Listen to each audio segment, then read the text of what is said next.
Broadcasting live from the Business RadioX studios in Phoenix, Arizona, it's time for Phoenix Business Radio, spotlighting the city's best businesses and the people who lead them. Welcome, everyone, to the LURNIST show, broadcasting live to you today from the Phoenix Business RadioX studios in Tempe, Arizona. I'm your host, Deborah Hildebrand, and for the next hour or so, we will be talking about education, ed tech, and related topics with our special guest. I wanted to take a moment to thank our sponsor, Learn Agile. We are an elite team of Agile coaches and instructors providing scaled Agile, safe as a service, and safe certification courses. You can get certified as a safe Agilist, product owner, Scrum Master, and more. And we offer flexible training options like evenings and weekends. So you can find out more at learnagile.com. That's LURN, agile.com. So I'm really excited today to have Tim Slade, our award-winning e-learning author and speaker. He's back on with us. Tim was one of our original guests last year, and I asked him to come back on the show to share what's been going on since we last talked with him. And then I'm also very pleased to have Stephen Cohen, CEO of SyncLX, a company that is modernizing the way corporations deliver training. Stephen is also an ATD author, keynote speaker, and has done work for some of the biggest companies in the world. And so his insight is going to be priceless. So thank you so much, Tim and Stephen, for joining us today. Yeah, thanks for having us. My pleasure. Great. Yeah. So Stephen, why don't you tell us about yourself, your background, and your company? You got it. Yeah. So I've been in the L&D space now for 13 years, and I was hired on as an internal consultant to develop leadership initiatives for the largest gold mining company in the world. So that was my first introduction into L&D. And as a young 24-year-old going into a mining environment with a bunch of individuals who were much more my senior, I was tasked with training them on how to be really, really successful leaders. And that is evolved into a consulting business called Maven Global, which I've been running for a decade now, where we've designed different types of L&D, from safety and technical training on heavy machinery to different types of leadership initiatives with some of the largest mining, oil and gas, and construction companies in the world. And then recently, 4 years ago, we created a digital arm to our business called SyncLX, where you called it modernizing learning and development. And I love that, basically taking different types of classroom materials or different types of e-learning that was built in the 90s and bringing it into the 21st century by figuring out unique ways to have interactivity through a digital medium, creating really good, unique micro-learning lessons, having a whole really important emphasis on post-training support and different types of activities so learners are able to actually apply what they're learning in the field. And we've been doing some really awesome work with some really great companies. So I have an MSOD from Pepperdine University, so my specialization is in change management. I have a bachelor's degree from University of Illinois in speech communications. I live in San Juan Capistrano. I have a beautiful wife and a 3-year-old daughter. So I'm currently in a motel to get away from the loudness of my 3-year-old daughter to be a part of this time with everyone today. And that's a bit about me. So you're staying in a hotel like it's your office? Well, so we are currently on a road trip. We're moving into our new house in 2 weeks. So we basically had a window where we were homeless. So we're in an Airbnb, and it was a very loud Airbnb. So I decided I needed some workspace. So hence the hotel for the day. I love it. That's such a great idea. I never thought about it, to get away from the noisy house, because everybody's home, right? It's very noisy. All right, Tim, how about you, your background? Oh, by the way, Stephen, I looked up your website and I saw your beautiful wife. Thank you. Yes, she is, and your children. Tim, how about you, your bio, background, and your company? Tell us about yourself. Sure. So I work as a freelance e-learning designer, instructional designer, and I've been doing that for a little over 10 years. And so when I'm not working with different corporate organizations doing a lot similar work as Stephen described, helping companies transform their content to digital learning, I also teach others how to develop e-learning content within their organization. Yeah, and Tim never mentions this. He didn't mention the last time, but he is the Ask an Expert on ATD. So we'll talk about that as well. But yeah, it's great. So and all those questions that come up, I love them. They're great. Oh, thank you so much. I appreciate that. Yeah, I read it. So, like I said, I'm really excited to have you both on today, and let's just get started. So the first question, of course, I can't ignore COVID-19 and the impact it's had on every single industry in the world, right? But why don't you both share your experiences with it and how you think it's disrupting the L&D industry? How about you first, Tim? Go ahead. Yeah. So, I mean, for me, going into this as a freelancer and a small business owner, I guess for me, first off, I was a little apprehensive about how it would, obviously affect my business.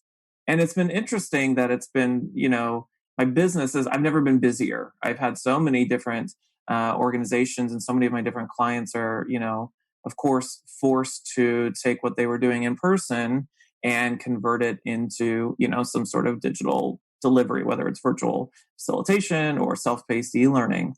And even those organizations who already had well-established digital learning initiatives or already had online learning, I found that a lot of them are now taking the opportunity to reevaluate what they've been doing and rebuilding it and modernizing it. So for me, I haven't been busier. It's been amazing to see how what is otherwise a horrible situation happening globally has had such a positive impact, I think, on our industry. And it's forcing organizations who otherwise didn't take digital learning or e-learning or virtual facilitation seriously. They're now looking at it and realizing, oh gosh, we can create scalable learning, with e-learning, whatever the case might be, and they're finally taking it seriously. So, I think that's the silver lining and the tragedy of it all, if you will. Yeah. Go ahead, Stephen. Yeah, I piggyback off of everything Tim said. It's a great time to be in the industry that we're in. And I think it's put everything into hyperdrive, right? So if you look at a lot of the trends that have been happening over the last 5 years, companies have been spending time and energy and capital to digitize some of their content and rethink how they do their onboarding and how they do some of their initiatives to put digital first. But this has just taken that and put the right on its head. So, one of the really interesting things that we've been focusing on from an L&D standpoint is taking a lot of the live workshops that we had planned to do and creating really interactive ways to now do them virtually. And I think there was always this dichotomy of either you had to do a live event live with everyone in the same room, because that's the only way to have people have an experience that they remember, or you develop e-learning and it's e-learning and that serves its purpose, right, for that kind of strategy. And now the strategies are very quickly blending together. And we've done a lot of really interesting things with clients to say you can still do a 4-hour workshop, right? And we can do that digitally and we can make it interactive and we can have people participate through cameras in a similar form and fashion to if they were together in person. And I think just the discipline of learning and development is going to see some massive innovations because of this. And I think it's really exciting. I was on an airplane every single week, every month of the year. I was traveling 90% of the time, delivering a lot of live events. And now I'm doing all that same stuff from home. And it's working in ways that I don't think people would have thought would have worked before COVID hit. So to Tim's point, it's obviously a difficult time to be doing a lot of different businesses and a lot of activities. But for us in the L&D profession, what an exciting time to be thinking through new ways to learn and develop and grow. And I think one thing I'll add to that is, and you mentioned a lot of organizations, Stephen, are adopting more blended approaches in what you said. And I think that's the other thing that's been more embraced kind of by accident, is that I think a lot of companies, organizations, learning leaders, business partners, whatever the case might be, they're realizing, okay, we can make scalable learning, but nobody wants to sit on a Zoom call or sit in an hour-long e-learning course. And so they're in turn adopting more blended solutions to say, okay, maybe here's the video, but here's a job aid, and let's blend it up. And it's more scalable, and it works better in this remote environment, which I think has been a great thing. Agreed.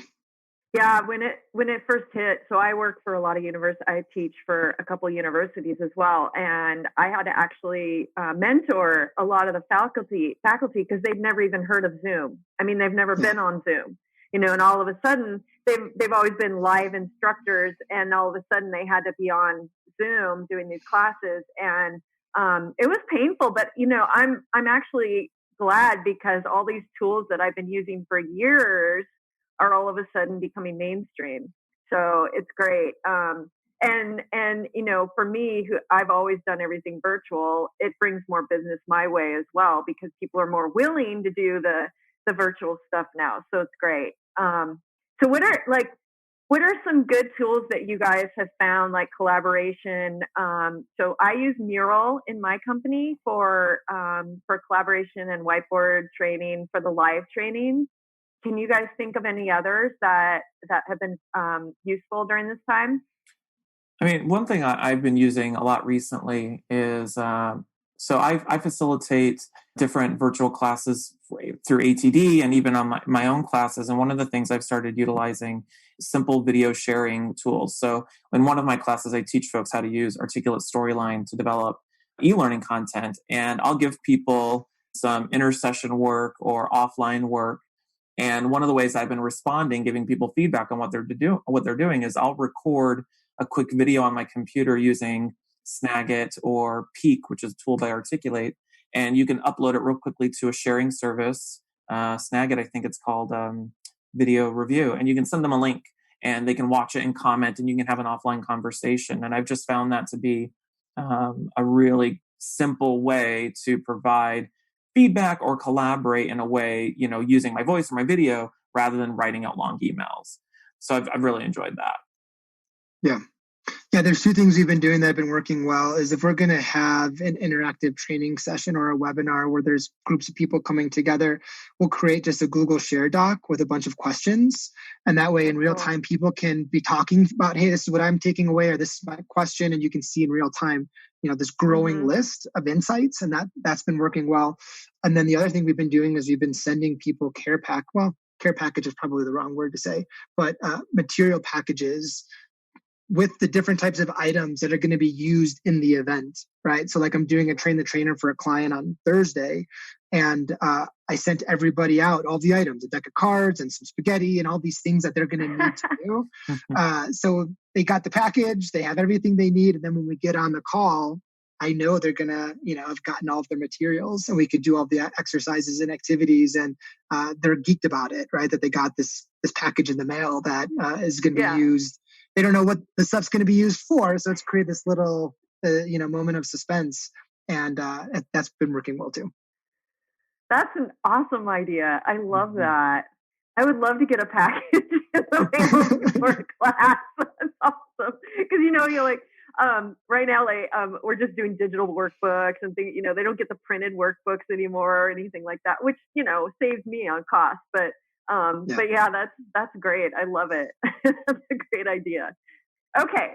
So, Tim, you wanted to bring this up because you've been getting a lot of questions about learning management system platforms. And I have the same concern that some people are paying a lot more for some of these platforms that are made for big corporations rather than a small one-person shop. So why don't you share some insights into that and what you've been answering when people have been asking about that?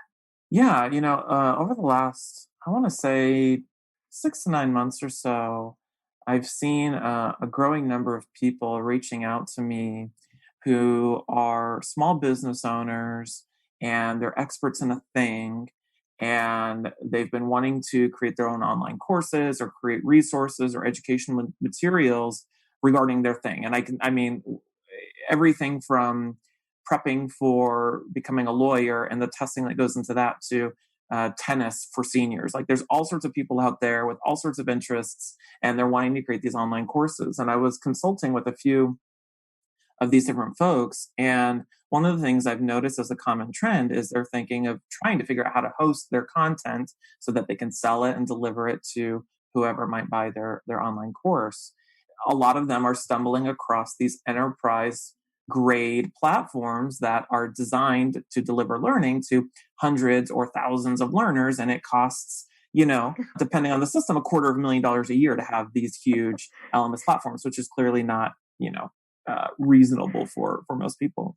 And so I've seen this, as you know, Deborah, there's just this growing market of these more consumer grade LMS platforms or digital learning platforms like the Thinkifics or the Teachables or Kajabis that allow, these small business owners to buy something that's a bit more cost effective, a lot more cost effective, and, put their knowledge out there and grow their business in different ways that they may not have, done previously.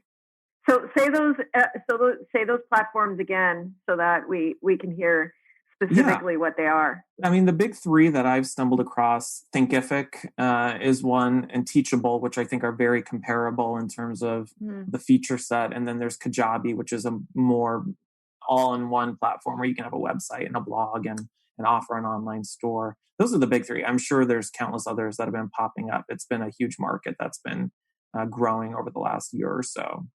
Right. And so just so people understand, there's a huge difference between getting a Thinkific account and getting an account on, what's one of the big ones? I always forget. Oracle, SumTotal, any huge LMS platform that's out there. And there's hundreds of those. Oh, hundreds. Litmus, right. Cornerstone, yes. He knows all the big ones. Yeah. Yeah. And so, Stephen, do you use those with your clients, the LMS platforms, or are you looking at other modern ways of delivering content? That's a great question. So 85% of the work that we're currently doing is custom dev work for the Fortune 500. So Home Depot, for example, came to us and said, hey, we have this 4-week onboarding program that's all done in the classroom. It's broken. We need it fixed. Can you fix it? And we spent months going through and redesigning all of that process for learning and digitizing a bunch of that and taking a 4-week curriculum into an 8-day curriculum and then doing the rest with different types of supportive tools online. So most of our work is like that, where we're designing and delivering different types of content that's hosted in our large clients' LMS systems. Future state, we have built our own learning management system, and we're not going to be an LMS company where we're like trying to go after, the competitors of like the Litmus and the Oracle and the Skillshare and all these big companies. But we've built ours so we can display and deliver our training mostly for demo purposes. So as clients want to use us for different types of consulting projects, they can go into our system, they can see what we've built, how we've built it, the methodology, and all the unique things that we're designing. And then as we've looked at our future strategy, we're going to take that system that we've built and start to use it for more small to medium-sized companies who have goals and aspirations, with regards to their learning different types of priorities, but don't, like Tim said, don't have $250,000 to spend on a Litmus. So they can use our system and the content in the system to help promote L&D activities without it being the super fancy, robust placeholder for hundreds of thousands of courses. So that's what we've been doing, is we've been developing our own, and it's pretty cool with what we've built so far. That's fun. I love that. I love developing. Yeah, I do too. I come from an IT background, so I've been in product and software development forever, and I love it. So that's great. I love it. I'd love to see what you've done. So is it on your website?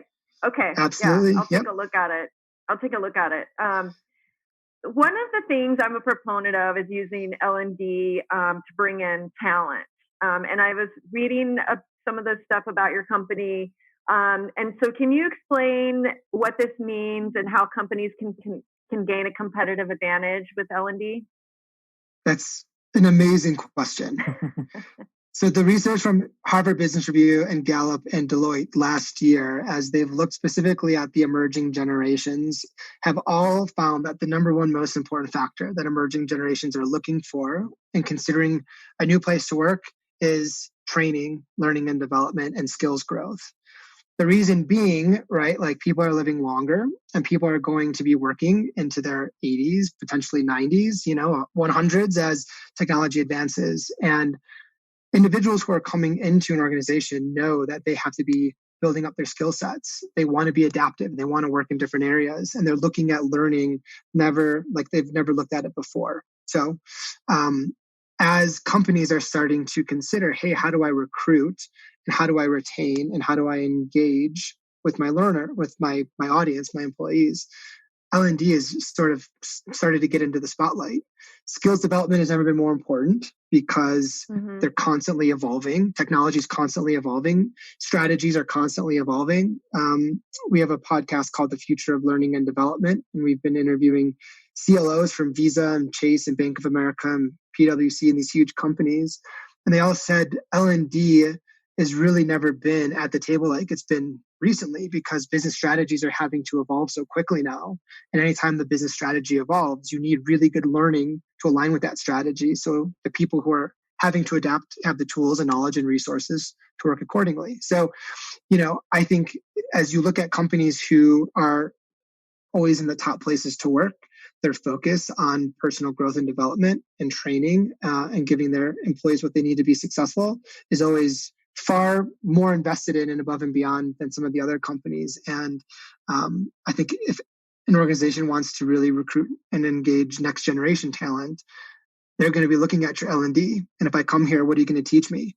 How am I going to build up my library of skill sets? How are you going to give me new opportunities to do different things within the organization? So I'm broadening my portfolio, and all L&D is embedded in every single one of those items. So I think, especially for large corporations, you have to start investing more time and energy in your learning and your strategy and in the delivery because it's more important than ever.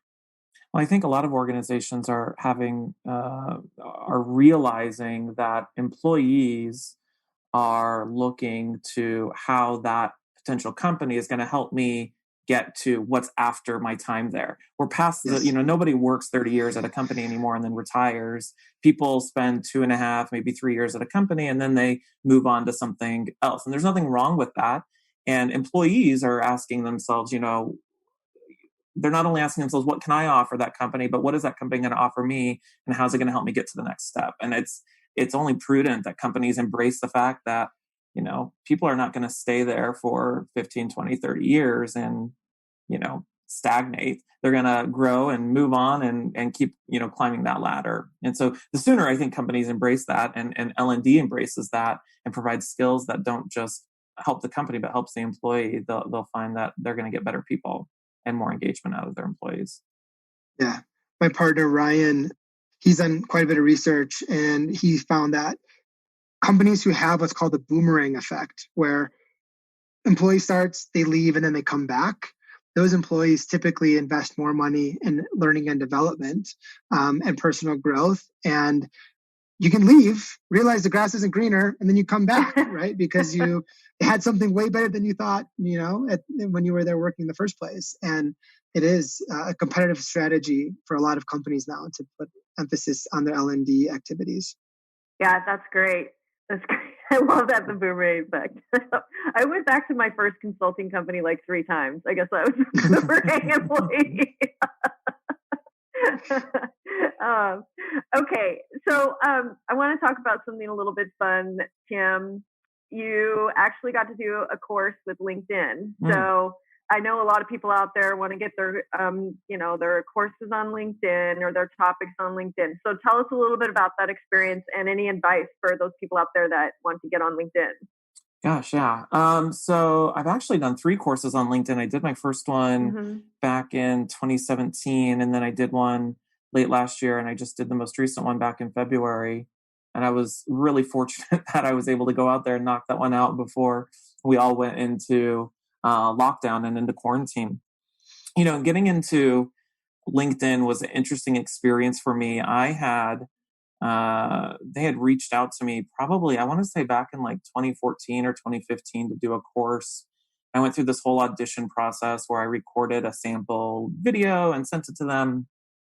And it was kind of unfortunate because the guy who I was working through, he ended up leaving LinkedIn in the middle of my audition process, if you will. And so that kind of died on the vine. And then in 2017, a different producer had reached out to me, and I kind of started the process all over again. And the thing about LinkedIn that I found most interesting is in order to, I don't know if this will make sense to a lot of folks, but I remember when I used to be a theater major in college. And there was always this saying that if you wanted to become a SAG member, the Screen Actors Guild member, you have to do something for SAG to qualify to be a SAG member, but you can only do SAG projects if you're a SAG member. It's this weird paradox. And it's this kind of same thing with LinkedIn, is that you kind of have to know somebody to get you in the door into LinkedIn. And then once you're in LinkedIn, they'll throw you a bunch of courses.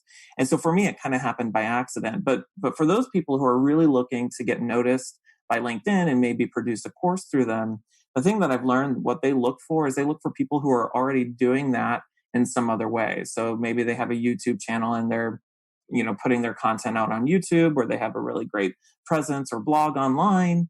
And that kind of acts as the validation that, oh, this person, they already know the ins and outs of creating videos or screen recordings or whatever the case might be. And they have a good presence. And that's kind of how they recruit people, is they find people in a niche who are already doing it in some fashion. And then they go chase them down. So anyone who's looking to do it, act like you've already created a LinkedIn course and start putting your content out there, and eventually they'll stumble across you. That was my experience, at least. It's not like Udemy where you can just submit a course, right? No, not at all. It's a very highly produced process. I mean, they produce everything in house. They spend money. Yeah, and they fly you out, and they have a huge studio, and it's a really impressive operation that they have. But it's definitely not just like posting something on Udemy or on YouTube, for sure. Yeah, it's interesting. So it's just sort of like all the other social media platforms. You kind of have a presence and followers and all of that before they'll bring you on. Okay, yeah. Stephen. So I was reading so much about you because I just think it's awesome what you're doing. So so I love this saying. What is meant by putting the learner first? And maybe take us through the SyncLX learning process. Yeah, thank you for that question. I think so often we think about the outcome first when it comes to curriculum development, especially if it's compliance-based or tactical, right? They need to learn X. So let's just give them all of the information that they need to know related to X. Let's quiz them that they've understood the concepts associated with X, and then let's have them move on to the next thing. And oftentimes, I don't think enough energy is spent on understanding what's the learner actually going through with regards to the knowledge that's being shared, right? Are they actually thinking about things? Are they interacting with the different types of displays? Are they having to go out and actually apply something in real time and then come back to the technology so they could document what they've learned? Is this really long where you're going to bore them after 30 minutes of talking about this concept? Do we take one big topic and break it down into a bunch of little tiny topics so that it's easier to consume? How much time are they spending staring at the screen before they actually interact? All of the actual ways to create engagement through learning is not enough time spent in most cases. It's just, we got to teach them this. Let's just give them the info, and then let's make sure they understood the info, and then let's move on. And where we've really started to focus a lot of our energy and attention is the learner, while they're actually going through the lesson, having the experience that is going to create the aha moment. And oftentimes we think you have to spend 45 minutes to become proficient in a topic, whereas you can learn certain things in seconds that really have a profound impact, right? If you want to know the impact of eating a habanero pepper, one bite and 10 seconds later, boom, you know what that's like. You've experienced it, and you're going to remember that experience because it was profound enough, right? And we do our best to design content and different types of training so that learners are having those kinds of powerful moments where they can really have a connectedness to what they're doing above and beyond just watching text on a screen or video on a slide. And that's where we've been working on perfecting our craft. I love that. One of the analogies I use when I do a course on instructional design for eLearning. And the fascinating thing is we all know how learning occurs. We know how people learn because we're doing it all the time. Learning's happening all the time, right? And one of the ways I help people understand what's wrong with the way we do a lot of corporate learning is I compare it to baking a cake, right? If you want to learn how to bake a cake, You don't just go read a recipe and then you've mastered baking a cake, or you don't just watch a YouTube video or even attend a class and master baking a cake. You have to bake the cake and then taste it and realize, oh gosh, that cake really sucked. I need to do something different. And then you bake it again. And, and then through that process, you've learned to bake a cake. The fascinating thing is we so rarely do that in corporate learning. We put people in front of, kind of like Stephen described, an e-learning course that's 30 minutes. We add a next button. And then we sit there and wonder, why didn't they master overcoming objections when talking to, potential customers or whatever the case might be. So, yeah, I totally agree with what Stephen said. It's finding those moments of need and creating aha moments that pair with it, rather than this really contrived learning process that we do. Our entire strategy is to learn enough to be dangerous. So as we're designing the different types of courses, within 5 minutes, what do they need to know so they could actually go out and start to do something? And then how do we create different types of follow-ups and activities and questions so that they can take what they've done and continue to grow upon it? And that's when you get an experience. Watching a video is not an experience. Maybe there's some things that, are making sense and you're going, oh yeah, okay, I'm following along. I'm tracking. This is good. But that's not an experience to get you to actually do something with it. And the cake example is awesome. I'm a golfer, so I like to use the golf example, right? I suck at golfing. I watched 2 hours of how to golf, how to approach the ball, how to hold the club, I still suck at golfing. Just watching 2 hours of information on golf did nothing. It's the iterations and the practice and actually experiencing it that is going to create the actual impact. So, and I think to that point, the onus is on us as the learning professionals to help our stakeholders in the business understand that part of the iterative process of learning and is embracing the fact that people are going to make mistakes, and that's okay, and that's going to make them stronger and make them understand whatever it is you're trying to teach that much more through the fact that they made a mistake. Yeah, and one other thing I'll say about this that is really highly relevant for us, because we do a lot of licensing with our content, right? And the main question that gets asked is butt in seat. How long does this course take? And how much time can I assign to the course so that learners are able to show, okay, I spent 30 minutes, 60 minutes, 90 minutes, whatever.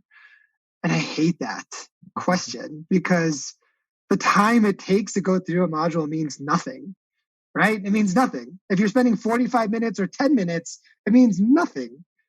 And yet we still put a lot of emphasis on the duration of the course, unless it's for compliance, where you need to make sure that you've covered, 90 minutes of a topic for certification purposes. Unless it's that kind of a scenario, time typically is not a good indicator of the experience itself. And that's still the norm within many organizations as they're auditing their courses. I just published a post on this on LinkedIn yesterday about the 3 questions we should stop asking about learning. And one of them was, how long should this course be? And, it used to be that there used to be a standard, every course should be 30 minutes. And now it's, no more than 5 or 10 minutes. And I always tell people learning takes as long as it needs to take. How long it teaches something, it depends. It depends on the person. It depends on how long it takes. That's how long it takes. You can't assign some arbitrary number and say 30-minute course is going to cut it. No. So go read Tim's article, because he's he's all over this, but he's got it dialed in, which is awesome. Yeah. Oh, it looks like we lost Deborah for a second, but I think she's back now. Yeah, I'm back. I'm sorry. It's good. We said some amazing things. The age of COVID. I'll hear it on the recording.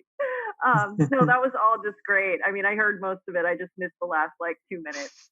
So we may have already answered this, but I really wanted to know, from both of you, what do you think is the future of L&D, and what are you guys passionate about right now as far as where we need to go in L&D? I'll let Stephen go first so I can think about my answer. I see how it is. Okay. I think that the future of L&D, so where we've been trending and where we've had a lot of really positive affirmations with the work that we've doing, is spending more time on the back end of learning and less time on the front end of learning. So to piggyback off of the conversation of time, right now we are designing for big blocks of time and hoping that whatever has been absorbed through that experience gets applied in the field. And where we've turned the paradigm around is let's spend less time teaching and more time creating activity. And by creating an experience of here's the anchoring questions to get you really to understand what you've learned and to subconsciously start to make connections in your brain of how you would use it, the impact it would have, what it looks like. So doing some visualization and being able to manifest kind of the preemptive outcomes before you actually go out, having an assignment so they could have a very structured to do to get them to actually go out and apply what they've learned, and then having a back end of journaling, coaching, feedback, support, reinforcement.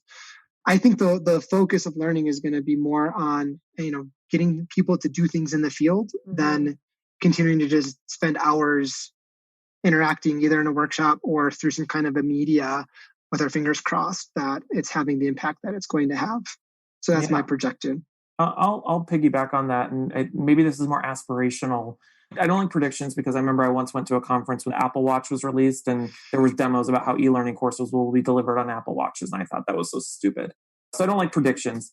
And I don't like buzzwords because, each year there's a different buzzword in our industry about what's the new thing. So for me, I think kind of going off of what Stephen described is I hope that learning becomes less formal. Learning isn't a formal thing. And to Stephen's point, it's not just about going to a workshop or a classroom for an hour or a day and then keeping our fingers crossed and hoping that that person is able to perform, but providing learning or providing opportunities for those experiences or learning at the moment of need, and just providing what the person needs in the format that they need it. And nothing more convoluted or complicated than that. And I think there's opportunities to use a lot of AI and analytics to curate what they need and provide it, that, and predict when they might need it. And that's great. And I've seen tons of that. But just taking a less, I don't know what the right word is, convoluted, contrived approach to learning. Not everything needs to be a 30-minute e-learning course hosted in an LMS that somebody has to go to a computer lab to launch and click the next button to continue.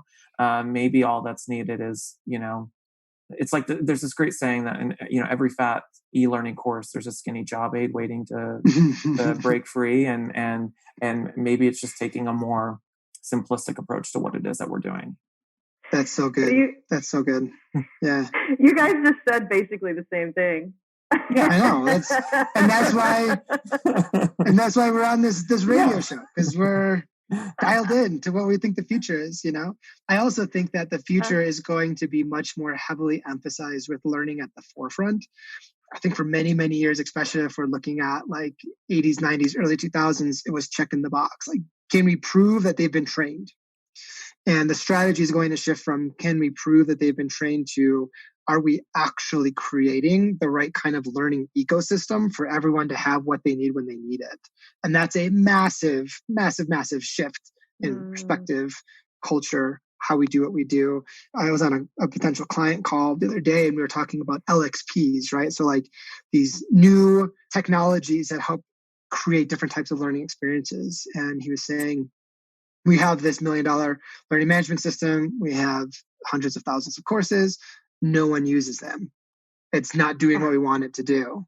We have the content, but no one's accessing the content for their own benefit. And it's really mostly for compliance.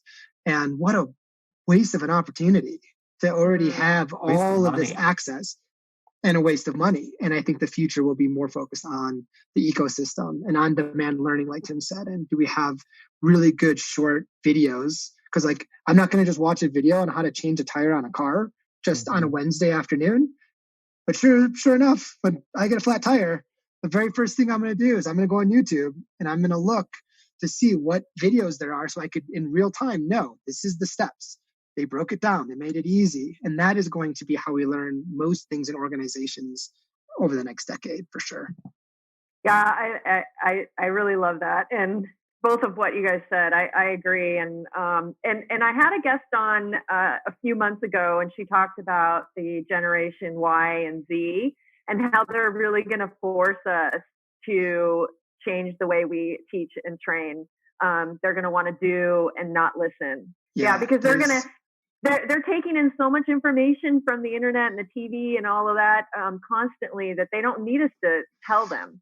Mm-hmm. The really important distinction. So this is the first time in history where emerging generations have not looked at their parent, their teacher, or their boss as the authority, where in years before, I need to know something, I'm going to go ask mom and dad, or I'm going to go ask my boss. Like, the people who have been more experienced are the ones sharing. Google is the authority. So I need to learn something. I'm not going to the traditional places. I'm going to go into my phone to find the answer myself. That's a fundamental shift between how many organizations operate their learning and development, right? Like, that's major. And that's going to have a big impact. I think that ties into what you were saying earlier about companies putting more focus on building people's skills, whether it's to retain them long term or help them get to their next career. But one of the things I believe that's going to be more of a shift in the workforce and how companies hire is they care more about what you can do right now and less about your educational credentials or your work. If I hire somebody, I care that they can build an amazing, effective course. I don't care if they've been doing it for 2 weeks or 15 years. I care that they can do what I need for them to do right now. And so I think there's going to be a less of a shift on formal education backgrounds and more in skills and ability and talents. And you're absolutely right in the sense that kids nowadays are looking at Google and where they can get resources online before they go look at a higher education institute. Yeah. And more responsibility from an employer standpoint to teach things that many universities are teaching. Because if you look at the trend, higher ed is being disrupted like we've never seen. Generation Z is saying, I don't know if I want to spend $150,000 on a degree. Like, there's vocational programs, there's boot camps, there's all these really awesome resources. And employers are going to start taking a brunt of this more formal educational responsibility. And that, again, that's a massive, massive shift in how you're providing L&D resources to your employees. There's so much free content out there too for people to go and take free classes on all kinds of stuff. I mean, we had the CEO of Schmoop on a few months ago, and he for like $25 a month, you can take all those university and high school courses and they're taught by like Ivy League professors. So it's amazing what's available now. Like, well, could I have saved all that money I spent on my higher education? You too, Stephen, right? So a master's degree is not cheap. No, I have like $250,000 with education, right? Like, that's crazy to think about. That's a lot. I know. That's a lot of money. So I know it is. It's crazy. Okay, so I wanted to do the last part of the show talking to the entrepreneurs, edupreneurs out there that want to start a small business like Tim, need to build an online brand or an online brand, or maybe a consulting company like Stephen. So can you guys both share some tips, advice, maybe lessons learned about your journey building these wonderful companies that you have? Gosh. So who wants to go first? I'll go first. I think for me, one of the things I've been thinking about a lot recently is that more and more folks are looking at corporate America and realizing that it sucks and that, there's an opportunity, especially if you're working in some sort of creative field, there's an opportunity to jump out of corporate America and potentially make a good living doing your own thing for yourself. And that was kind of where I was at, I want to say about 5 or 7 years ago. And so for me, as I think about, kind of what my journey was like moving from having this idea that I was supposed to climb up the ladder at corporate America and manage people and then become a VP and then retire and do this like very stereotypical arc, I realized I really didn't want to do any of that. I really wanted to break free and do my own thing and be my own boss. And so for me, the journey was kind of by accident, I suppose. I mean, for me, I started doing things like writing a blog and putting stuff on YouTube and sharing everything I knew out into my industry before I even realized that it was something that I could actually make a living off of. So for me, it was just about putting myself out there and sharing information. And then through that, I realized, oh, there's different ways I can take this and, I don't want to say profit off of it, but provide services or products or different things that allowed me or positioned me to share everything I knew and then also make a living off of it. And so like my book, the eLearning Designer's Handbook, it came out of that, of me just wanting to write something about, how to design and develop e-learning. And so for me, it was very accidental, if you will. Yeah, I get a lot of questions from practitioners who are like in corporate America, senior level leaders, and they want to go be a life coach or they want to go do executive coaching. And they say, should I do it? And I say, it's not that easy. Like, there are two things that I always recommend. One is if you're going to do anything, especially in a learning environment, you have to have a very, very, very unique differentiator, be it the topic, right? So like, I want to be a leadership coach. I want to be a leadership trainer. Like, dude, there are hundreds of thousands of leadership trainers. Like, what's the one specific part of leadership you can master that really puts you in a whole nother category of understanding, right? So, part of our strategy is we are continuously creating content and finding ways to be relevant with so many competitors out there is that same strategy. Like the stuff we're building is not accessible in other places. It's a really unique way for us to teach what we're teaching. And then the second thing is, if you are going to create your own opportunity as a coach or a consultant in learning and development, you better have a really good network, because having a great branding, having a great website, having really good SEO, having a strong Facebook presence, like none of those things are going to mean anything unless your network is able to quickly bring you into projects and pay you for that level of expertise and basically credibility. Because the hardest part is getting the first few projects. And unless you have a network to help you do that, all of the best branding in the world is really not going to do a whole lot, in my personal opinion. So have a clear differentiator, have a good network, and find ways to lean on that network early on in order to get you the momentum you need to start to be successful. Those would be my two pieces of advice.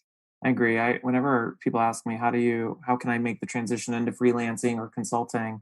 I always tell people, I'm like, it's not something I just decided one day to quit my job and I'm a freelancer now. It took me 10 years to finally be able to make the leap. I was very conservative about it, but it's not something I just woke up one day and said, I'm going to quit my job. And there's some people who have done that and been successful. There's a lot more people who have done it and now they're back at corporate America. I totally agree. It's more than just a brand and a pretty looking website and SEO. It's really trying to figure out and identify who your audience is and what your niche is. And one of the things I always tell people is if people think you're going to quit your job and do what you're passionate about, well, I don't think your passion and your niche are the same thing. I think It's a combination of things. It's what you're passionate about is what you wouldn't mind doing every day, even if you weren't getting paid. The niche is, what you can do and get paid for. Yeah, it's not a decision you just decide to do and wake up one day. It's something you have to think about. And eventually, even in my case, even though it was completely accidental, over the years, it's become more and more strategic as I've, kind of honed in on what it is that I'm targeting in my clients and my customers. Adam Grant had this really good part in his book Originals. And Originals is all about the brilliant men and women who've gone on to create these remarkable businesses. And he says the men and women who start their business while already employed, where they go really slow and they develop the good, right things in the right ways versus jumping ship and feeling like, okay, I have 40 days. Like I got to hurry up and get this moving, outlast and have way more successful businesses because you don't cut corners, right? You're more mindful of what you're doing and how you're doing it. And you don't feel the fear of, oh my God, I got to make it happen, right? Mm-hmm. That intensity can really cause you to produce some pretty crappy outputs. So Tim's spot on. Lean into it, do things to generate some revenue while you're working, make sure it's for you. And then once you get enough sort of reinforcement that you're onto something, take the leap. That's the best time to do it. Last thing I'll say about that too is don't do it in secret. I was just talking to somebody about this. Oh yeah, that's good. The last job that I had before I made the leap into freelancing, I remember I went. When I was interviewing. This was when I was at GoDaddy. they asked me, like, what's your 5-year plan? Where do you see yourself in 5 years? And the stereotypical way you're supposed to answer that is, well, I hope to be here in a senior role. And I told them, like, I hope to not be here, and I hope to own my own business. That's what I plan to do. And I remember thinking, they're either going to accept it and I'm going to get the job and that's great, or they're not going to support me and I'll find someone else who will support me. And so I think the other big thing is don't do it in secret. If that's what your long-term goal is, to own your own business, own it and make sure that everybody knows about it. Because eventually you'll have to make that leap and reveal to everybody what it is that you're really working towards. Yeah. And it's okay for it to not be perfect on its first iteration, because prototyping is a much better strategy. Like the stuff we put out 4 years ago was not good, but it got us to the door to have the conversation. And then when we got the client project, it was much better, right? And now it's substantially better because we're 5 years into this. And if we just waited 5 years to get it totally perfect, we would have realized it wasn't perfect to begin with. We would have had to adapt anyways. And you're right, like MVP, right? Get it out there, get the feedback, and adapt on the go. I think that's everything I do is MVP format. I totally agree with that. And if you put out a book or a blog or whatever the case may be, I totally agree. If I look back at some of the work I did 2-3 years ago, I go, gosh, what the heck was I thinking? Yeah. But I'm constantly iterating on it. I totally agree with that. Somebody define MVP for those people that don't know. Minimally viable product. So I learned about MVPs working for a technology company. I didn't realize how much technology we use every day is really the most minimal viable thing that they can out to make money on, and then they iterate on it from there. They're beta testing you. Everything's beta. Yeah. Yeah, that's the way they do things. But it's way better than the way they used to do it 20 years ago, believe me. So I was doing it. Anyway, so I can't believe our hour is up, you guys. This was really fun, and it was some really great insights and advice. I loved it. So I want to thank you both so much for joining me today. So, Stephen, can you let our audience know how they can get in touch with you? Absolutely, yeah. I'm always open to respond to emails. So my email is stevec@synclx.com, or you can go to courses.synclx.com to check out the portfolio and our technology and all the courses, or LinkedIn. I'm very active on LinkedIn. So my LinkedIn is Stephen Van, VAN Cohen. That's how you can find me. Cool. How about you, Tim? How can we reach you? You can find me at timslade.com or just Google Tim Slade. Yeah, or ask the expert on ATD, right? Yes. Okay, so great. Just a reminder to our listeners that all of this show is live. We do record them and release them as a podcast. So please subscribe to the LURNIST show, LURNIST, on Apple, iTunes, Spotify, Google Play, iHeartRadio, or your platform of choice. And you can find the links to this show and other shows at podcast.thelurnist.com. And that's it for now. So thanks for listening. We'll be back in a month at 11 a.m. Arizona time with round 2 of Christian Nielsen, the Chief Product Officer of Uqualio, and Eric Francis of Maverick Education. And thanks again to our guests today. I really enjoyed having you both on the show. Thank you. Thanks so much.